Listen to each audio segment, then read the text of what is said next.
కరివేపాకు poha. Okay, so ఈ మధ్య చాలా ఫేమస్ అయిపోయింది కరివేపాకు రైస్ అని. బట్ పోహా అంటే డిఫరెంట్ కాంబినేషన్ అనమాట, పోహా అండ్ కరివేపాకు అనేది. అండ్ యూజువల్గా కరివేపాకుని ఎప్పుడు సైడ్కి పెట్టేస్తుంటాం, ఫ్లేవర్ ఒకటే తీసుకొని. బట్ మెయిన్ ఇంగ్రీడియంట్ అదే అంటే చచ్చినట్టు ఖచ్చితంగా తినాల్సిందే. అండ్ హెయిర్కి చాలా మంచిది అమ్మాయిలు. ఓకే, మరి స్టార్ట్ చేసేద్దాం. ఓకే, ఇంగ్రీడియంట్స్ తెచ్చేస్తాను. ఓకే, లాస్ట్ ఇంగ్రీడియంట్స్ తెచ్చేసాను. ఓకే, సో అన్ని రెగ్యులర్ ఇంగ్రీడియంట్సే, ఇంట్లో దొరికే ఇంగ్రీడియంట్సే అనమాట.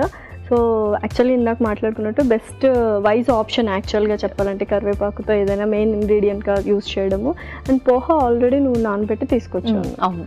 Okay, perfect. సో స్టార్ట్ చేసేద్దామా? ఓకే, ముందుగా మనం కరివేపాకు పేస్ట్ ప్రిపేర్ చేసుకోవాలి. ఓకే, మిక్సీలో ఫస్ట్ కొంచెం కరివేపాకు,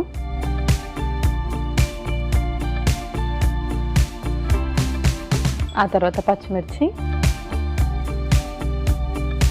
ఆ తర్వాత వెల్లుల్లి,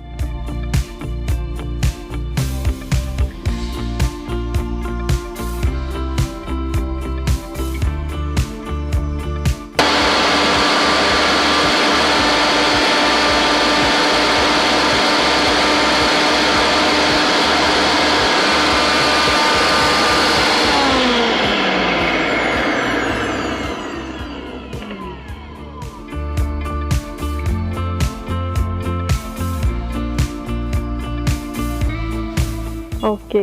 సో స్టవ్ ఆన్ చేస్తున్నాను. ఓకే, నెక్స్ట్ ఇప్పుడు ఇంకా మనం ఇప్పుడు నార్మల్ ప్రాసెస్ చేస్తాము. ముందుగా కొంచెం ఆయిల్. సో చాలామంది కొబ్బరి నూనెలో కరివేపాకు వేసుకొని తలకు పట్టించుకుంటూ ఉంటారు. సో అలా తీసుకోవడం బెస్టా, లేకపోతే ఇంటేక్ అనేది వెరీ బెస్ట్? సో మీరు అన్నట్టుగా ఇలా ఆయిల్లో ప్రిపేర్ చేసుకొని పెట్టుకుంటే ఏంటి అంటే దానికి ఓన్లీ వన్ బెనిఫిట్ ఉంటుంది, అది జస్ట్ హెయిర్ని రీగ్రోత్ చేస్తుంది అంతే.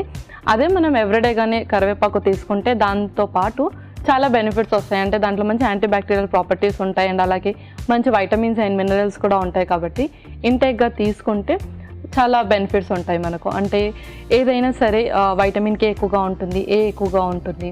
సో దాంతోపాటు మనకు మల్టిపుల్ బెనిఫిట్స్ కావాలి అంటే మాత్రం దాన్ని ఇంటేక్ తీసుకుంటేనే బాగుంటుంది. Okay, perfect. సో నూనె కూడా వేడెక్కింది. నెక్స్ట్ జీలకర్ర. సో నెక్స్ట్ ఇంకా రెగ్యులర్గా మనం పోప్కి కావాల్సినవన్నీ వేసేస్తాం. అవును, కొంచెం జీలకర్ర, ఆవాలు, పల్లీలు,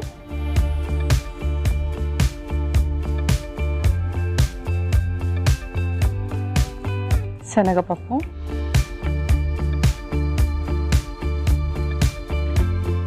అలాగే ఎండుమిర్చి,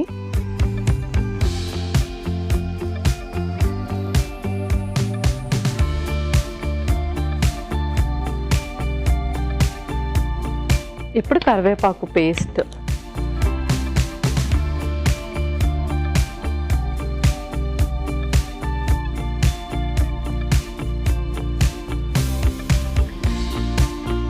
సో పోహా కాబట్టి very light food. So morning times తీసుకోవచ్చు అండ్ అలాగే డిన్నర్ టైంలో కూడా తీసుకోవచ్చా? Yeah, morning, dinner and snacks టైంలో కూడా చిన్న బౌల్ తీసుకోవచ్చు.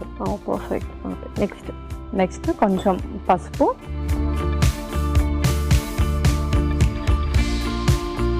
అండ్ అలాగే కొంచెం సాల్ట్ కూడా. సో యూజువల్గా అంటే నిజంగానే స్నాక్స్ లాగా కూడా యూస్ చేయొచ్చు అనమాట. పర్ఫెక్ట్. అండ్ పల్లీలు ఇవన్నీ కూడా వేసాం కాబట్టి కొంచెం extra add on flavour.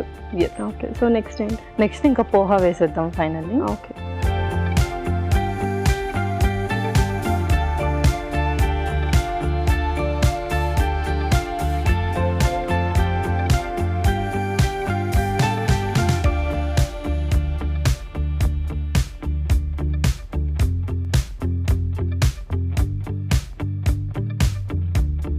So ఉప్పు కూడా వేసేసుకున్నాం. అలాగే సో ఇది కొంచెం బ్లాండ్ టేస్ట్ ఉంటుంది కాబట్టి ఇంకొంచెం సాల్ట్ కూడా యాడ్ చేసుకున్నాం. ఓకే,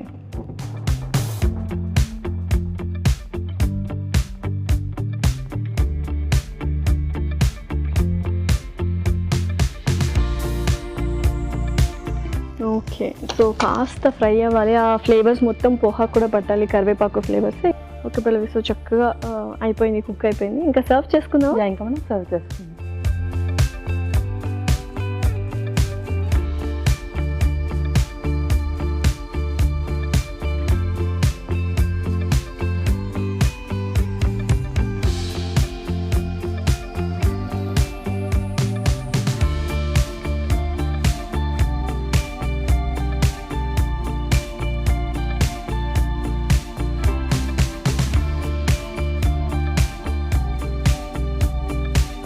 ఓకే లాస్య, కరివేపాకు పోహ రెడీ అయిపోయింది. వా, టేస్టీ కరివేపాకు పోహా రెడీ. మరి దీనికి కావాల్సిన పదార్థాలు అలాగే తయారు చేసుకునే విధానం మరొకసారి చూసేయండి. కరివేపాకు పోహాకి కావాల్సిన పదార్థాలు: కరివేపాకు 1 కప్పు, అటుకులు 1 కప్పు, పచ్చిమిర్చి 2, వెల్లుల్లి రెబ్బలు 4, జీలకర్ర 1 టేబుల్ స్పూన్, నూనె 1 టేబుల్ స్పూన్, ఆవాలు 1 టేబుల్ స్పూన్, పల్లీలు 1 టేబుల్ స్పూన్, పచ్చిశనగపప్పు 1 టేబుల్ స్పూన్, ఎండుమిర్చి 2, ఉప్పు తగినంత, పసుపు కొద్దిగా. కరివేపాకు పోహా తయారు చేసుకునే విధానం: ముందుగా ఒక మిక్సీ జార్లో కరివేపాకు, పచ్చిమిర్చి, వెల్లుల్లి వేసి మిక్సీ పట్టుకోవాలి. ఆ తర్వాత స్టవ్ ఆన్ చేసి ప్యాన్ పెట్టి అందులో నూనె పోసి వేడయ్యాక జీలకర్ర, ఆవాలు, పల్లీలు, పచ్చిశనగపప్పు, ఎండుమిర్చి వేసి మిక్సీ పట్టుకున్న కరివేపాకు పేస్ట్ కూడా వేసి బాగా వేయించాలి. ఆ తర్వాత అందులో కొద్దిగా పసుపు, తగినంత ఉప్పు, నానబెట్టిన అటుకులు వేసి బాగా కలిపి సర్వింగ్ బౌల్లోకి తీసుకొని సర్వ్ చేసుకుంటే టేస్టీ కరివేపాకు పోహా రెడీ.